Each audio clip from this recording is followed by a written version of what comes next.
Right గా breaking news చూసిన పహల్గాంలో ఉగ్రవాదుల దాడిపై ప్రధానమంత్రి మోదీ అధ్యక్షతన జరిగిన కేబినెట్ భేటీ ముగిసింది.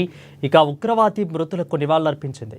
అయితే ఇక 2.5 గంటల పాటు సాగిన కేంద్ర మంత్రి వర్గ సమావేశంలో కేంద్ర మంత్రులు అమిత్ షా, రాజ్నాథ్ సింగ్, నిర్మలా సీతారామన్, ఎస్ జయశంకర్, జాతీయ భద్రతా సలహాదారుడు అజిత్ దోవల్, ఇక త్రివిధ దళాధిపతులు, ఇతర ఉన్నత భద్రతా అధికారులు హాజరయ్యారు.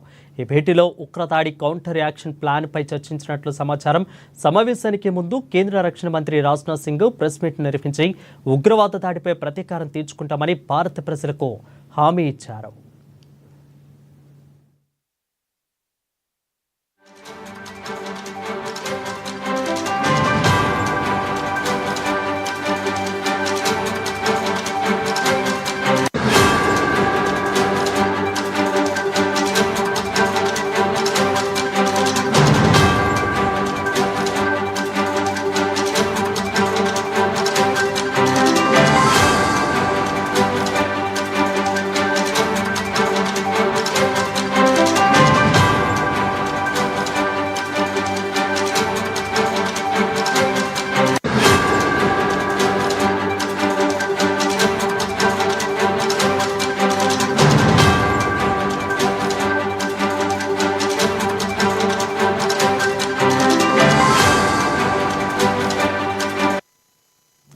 బ్రేకింగ్ చూసిన పహల్గాంలో ఉగ్రవాదుల దాడిపై ప్రధానమంత్రి మోదీ అధ్యక్షతన జరిగిన కేబినెట్ భేటీ ముగిసింది.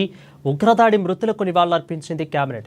ఇక 2.5 గంటల పాటు సాగిన కేంద్ర మంత్రివర్గ సమావేశంలో కేంద్ర మంత్రులు అమిత్ షా, రాజ్నాథ్ సింగ్, నిర్మలా సీతారామన్, ఎస్ జయశంకర్, ఇక జాతీయ భద్రతా సలహాదారుడు అజిత్ దోవల్, త్రివిధ దళాధిపతులు, ఇతర ఉన్నత భద్రతా అధికారులు హాజరయ్యారు. ఈ భేటీలో ఉగ్రదాడి ఎన్కౌంటర్ యాక్షన్ ప్లాన్ పై చర్చించినట్లు సమాచారం. సమావేశానికి ముందు కేంద్ర రక్షణ మంత్రి రాజ్నాథ్ సింగ్ ప్రెస్ మీట్ నిర్వహించి ఉగ్రవాద దాడిపై ప్రతీకారం తీర్చుకుంటామని భారత ప్రజలకు హామీ ఇచ్చారు.